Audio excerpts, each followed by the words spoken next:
एक बहुत नामी डाकू था, भैरवनाथ डाकू। महाराज के सिपाही उसे पकड़ने के पीछे पड़ गए। वो घोड़ा छोड़कर पैदल भागा। रास्ते में एक जगह देखा कि बड़ा शिव कथा चल रही थी। पंडित नीलकंठ जी महाराज कथा सुना रहे थे। डाकू चुपके से सभा में घुस गया। सिपाही आए, सोचा यहां तो कोई डाकू घुस ही नहीं सकता, उसे ढूंढ ही नहीं पाए। कथा 3-4 घंटे बाद खत्म हुई। उस समय कथा का प्रसंग चल रहा था। कैलाश पर भगवान शंकर को भक्तों ने कितना दिव्य श्रृंगार किया। चंद्रमा को जटाओं में, नागराज वासुकी को गले में, गंगा मां को सिर पर, हाथ में त्रिशूल, कमर में डमरू। अरे इतना अनमोल सामान! महादेव तो साधु स्वरूप है, फिर भी भक्तों ने कितना सुंदर श्रृंगार चढ़ाया है। डाकू का मन ललच गया। इतना माल! वो पास गया, चाकू निकाला और पंडित नीलकंठ जी के गले पर रख दिया।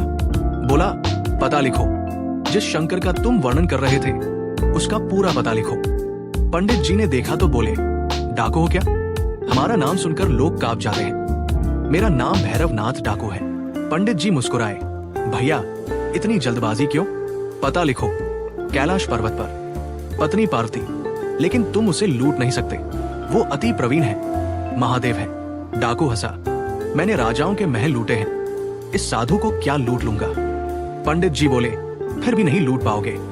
डाकू गर्जा, कसम खाता हूं, जब तक महादेव को लूट नहीं लूंगा तब तक एक बूंद पानी भी नहीं पीऊंगा।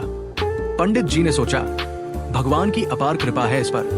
बोले, सुनो भैया, हमारी तरफ से ये विभूति और बिल्व पत्र ले लो। जब तुम्हारा बस न चले तब इन्हें महादेव को चढ़ा देना। डाकू ने विभूति की पुड़िया बांधी और बोला, कसम, जब तक लूट नहीं लूंगा पानी नहीं पीऊंगा। पंडित जी ने पूछा, नाम क्या बताया तुमने? शंकर। शंकर, कैलाश, महादेव। अब डाकू के मन में चिंतन शुरू हो गया। पैदल ही हिमालय की तरफ चल पड़ा। जंगल में पूछता, शंकर भगवान कहाँ है? लोग कहते, हर जगह है। नहीं, वो जिन्हें भक्तों ने चंद्रमा नाग गंगा से सजाया था। अरे वो तो कथा में था, अब तो वो साधु रूप में विचरते हैं। डाकू व्याकुल हो गया। एकांत में बोला, हे ईश्वर, अगर तू है तो मुझे शंकर से मिला दे। कसम खाई है, बिना लूटे पानी नहीं पीऊंगा। इतने में एक आवाज आई, अरे शंकर, तुम्हारा त्रिशूल इधर गिर गया। डाकू दौड़ा, देखा एक वृक्ष के नीचे एक साधु बैठे हैं। भभूत रमाई हुई, जटाएं, चंद्रमा, गले में नाग, हाथ में त्रिशूल, कमर में डमरू। बिल्कुल वैसा ही जैसा पंडित जी ने बताया था। डाकू ने तुरंत चाकू निकाला और गर्जा, भाग जाओ, नहीं तो मार डालूंगा। महादेव ने शांत स्वर में कहा, तुम डरते नहीं हो क्या? डाकू बोला, अब मैं काल से नहीं डरता, तेरे से क्या डरना? मेरा नाम सुना नहीं होगा इसलिए। मेरा नाम भैरवनाथ डाकू है। महादेव मुस्कुराए, भैरव?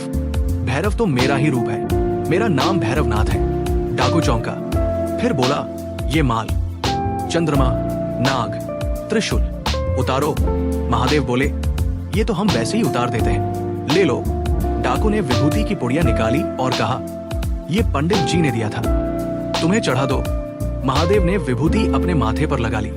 जैसे ही डाकू ने भी थोड़ी विभूति हाथ में ली, उसकी आंखें खुल गई। उसके सामने खड़े थे नीलकंठ, जटाधारी, त्रिशूलधारी, भोलेनाथ। डाकू के हाथ से चाकू गिर गया। वो साष्टांग दंडवत हो गया। प्रभु, प्रभु, मुझे क्षमा कर दो। महादेव ने कहा, उठो भैरव, तुमने जो कसम खाई थी वो पूरी हो गई। तुमने मुझे लूट लिया, अपने अहंकार को, अपने लोभ को। अब तुम मेरे हो। डाकू रोने लगा, प्रभु, मैं तो डाकू था, आपने मुझे भक्त बना दिया। महादेव बोले, जो भूख प्यास सहकर सिर्फ मेरे दर्शन के लिए निकलता है उसे मैं जरूर मिलता हूँ। उस दिन से भैरवनाथ डाकू भैरवनाथ महादेव का परम भक्त बन गया। जो विभूति पंडित जी ने दी थी वो आज भी उसके माथे पर लगी रहती है। कहानी का सार वही है, जब तक हम भजन नहीं करते, नाम नहीं जपते, तब तक हमारा अंदर का डाकू नहीं मरता। लेकिन जैसे ही सच्चे मन से भगवान को ढूंढने निकलते हैं, वो खुद मिल जाते हैं। जय भोलेनाथ।